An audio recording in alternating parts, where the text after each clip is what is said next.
হাঁসের ডিম কষা এটা রান্না হয়ে গেছে।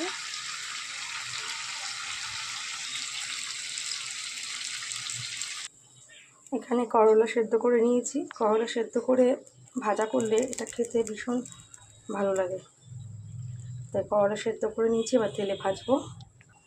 আর এদিকে মাছ সব ধুয়ে নিয়ে আসলাম, মৌরা মাছ, কাতলা মাছ, আর এখানে আছে তোমার ভোলা মাছ। এগুলো সব ধুয়ে নিয়ে আসলাম। ভোলা মাছটা যে রান্না করব, আর কাতলা মাছটা আর মৌরা মাছটা ফ্রিজে রেখে দেবো।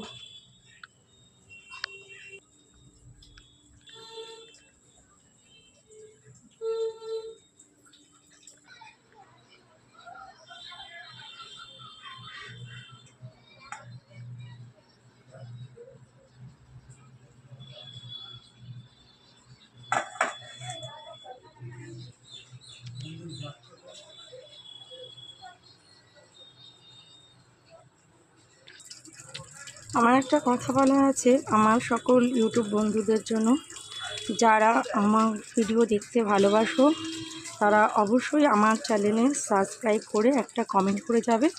আমি সেই কমেন্ট দেখে তোমাদের চ্যানেলে গিয়েও তোমাদের ভিডিও দেখেও কমেন্ট করব, তোমাদের সাপোর্ট করব। আজকের ভিডিও এই পর্যন্ত। নেক্সট ভিডিও নিয়ে আবার আসবো। আজকের মতন টাটা।